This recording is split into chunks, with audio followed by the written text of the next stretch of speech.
All right, that bubble's sitting right in the middle. Welcome back. I've got another 3D printing episode. My buddy Jack got an Ender 3, a very popular and in my opinion a very good value for the money 3D printer. And Jack was having a little bit of trouble leveling his bed. He got it mostly there. He was doing really good, actually, for a beginner. But I was going to share some of these tips. I don't use a BLTouch. I don't use any kind of automatic mesh bed leveling. I level my bed once. And using this technique and assuming that these conditions are true, my bed stays level for 6 months or a year at a time. I never have to go back and re-level it.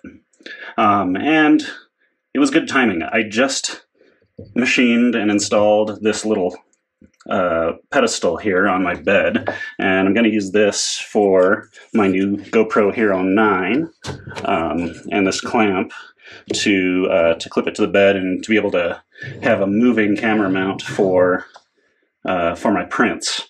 So because I had to have everything apart to install this little diving board here, everything's out of whack. Leveling your printer has nothing to do with being level to gravity, which is what one of these measures. What you really want to do when you're leveling your printer is you want to make sure it's square.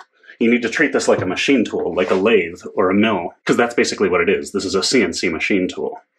So when we say leveling the bed, what we mean is the bed perpendicular and parallel to all the other features in this 3D printer? Before we can actually determine that the bed is level relative to the rest of the machine, we need to make sure the machine itself is square. One of the things that gets missed is this x-axis height. What if when you were putting your printer together, one side of your x-axis was screwed slightly different than the other? Now, I've really exaggerated this here, and I'm not sure if you can see it on camera, but the right side of the x-axis is about 1 centimeter higher than the left side. Now, that's a really exaggerated way of looking at this. But when we're measuring things as small as 50 microns when it comes to your z-axis heights, we need to make sure that that x-axis is perfectly parallel to the rails of the y-axis. So how do we do that? Aha, I found it. We use a measuring stick. Now you can make this out of anything. Mine just happens to be I think this was probably a curtain rod because of its color. It's that nice 1980s disgusting gold color. You could also use a wooden dowel. You could use a drill bit. Anything that has a nice consistent length that you can trust. So what I do is I come in here and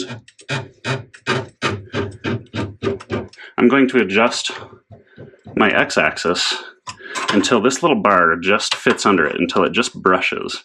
The same way you would adjust a feeler gauge, until it just touches. We don't want it to stick, and we don't want it not touching. We want it just touching enough to drag. Now when you go to turn the other side, make sure you hold the one side still. These two stepper motors are linked in the circuit, and stepper motors have the capability of generating electricity when you turn them. In fact, they generate so much electricity that when you turn one, the other will drive with it. And you'll notice if I spin this right side quickly, the left side turns too. See that?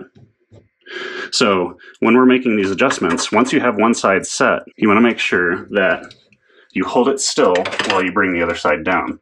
So in this case, the left side is low enough, but the right side isn't. So I'm going to hold the left side, turn the right side, and bring the right side down. And you can actually feel vibrations in the left side when you do this. I know this seems really tedious. The better you get it set up initially, the better it's going to run in the long run. There we go.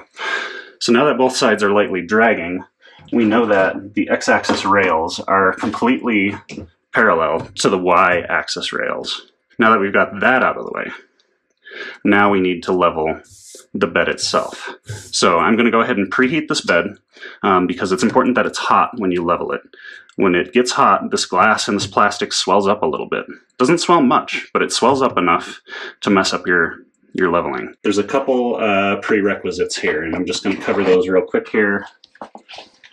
So, number one, the springs right here. Let's see if I can focus.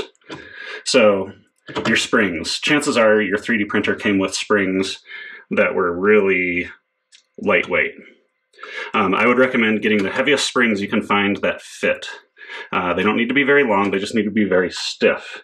I've even heard from others that you can get little celastic or maybe urethane bushings to use instead of springs, and that may work even better. Second, I highly recommend using a glass bed. Glass is quite temperature stable, and it stays nice and flat. The thicker, the better, within limits. If you get too thick, it takes too long to heat up. But thinner is not good. When I first started 3D printing, I was just using a piece of glass from like a picture frame. It was about 1/8 of an inch or maybe 3 millimeters thick. And what I found is when it would heat up and cool down, it actually warped. And it was causing all kinds of bed leveling problems. So what I did is I called up a local glass shop, somebody that makes custom windows and shower enclosures and things like that, and I was able to get them to cut me 2 10 by 10 inch, 1/4 inch thick pieces of glass for super cheap. I forget what it was, but it might have been $15 for both of them, something like that. So make sure you have a nice thick glass bed. I have a PEI sheet on mine. You don't have to have that. Some people use hairspray, other people use like ABS glue or glue sticks. All of that works fine. I just like the PEI because again, it's stable, it's consistent, right? Hairspray and glues can build up over time and throw off the height of your Z-axis. I mentioned the heavy springs. Now, first things first here is we want to make sure that our bed is compressed just about as far as it'll go without warping it. So you can see right now I've just put this back together and I've got some give in my springs. My whole bed will bounce around like a trampoline. We don't want that. We want this nice and stiff. We want those springs pushing back on the bed as hard as they can push back. So the first thing I'm going to do here is crank all my springs down until my bed comes into contact with the cork all the way around. That's going to get me pretty close. Now here you can see I've actually pulled the heating bed down too far. You can see the glass is pulled away from it, so I need to back that one off a little bit. Remember that when we get into the leveling itself, we need to have the ability to move up and down. So you don't want to compress it all the way down, but we do want it down just far enough. Okie doke. The bed is nice and warm. It's up to full temperature. I also forgot to mention earlier, you need to preheat the hot end as well, because the hot end swells with the heat. And so you want to make sure we get this distance right, or pretty close to right at the start. It'll make things a lot easier. Now, I've homed the printer, and off camera I adjusted my Z-axis end stop to make sure that the tip of the hot end is just, and actually now that it's fully hot, it's just a little tight against the home axis or the home corner of the printer here. So I've homed the printer. I disabled the steppers so I can move them around manually. Like I said, I don't use any mesh bed leveling here. So since that first corner was a little tight, I'm just going to come back here to this corner screw. You might have a thumb wheel or whatever, and I'm just going to crank it down just a little to bring it down a little lower. And then we're going to try the paper trick again. This is just a Post-it note. And there we go. I've got just a little bit of light brushing, maybe a little too light. So I'm going to back that out another, I don't know, a little less than a quarter turn. Go back to the corner. We'll test that again. Oh, we're tight again. Okay, we'll go back another 1/8 of a turn. There it is. So now we've got just a medium amount of drag here on the paper. You'll notice too that I don't have any filament in the printer. I don't want any oozing happening when this is going on because it'll throw off the results. So we want to make sure the hot end is clean and all the ooze has dripped out, so we can do this without interference. So I get that first corner just barely dragging on the paper, come out here to the other side, get it just barely dragging on the paper, And once again, it's a little tight, so I'm going to bring it down a little bit. We're going to repeat this across all 4 corners. And you might have to go back a couple times because, again, it's going to seesaw a little bit.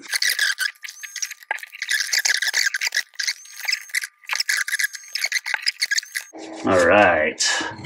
We're still not done yet.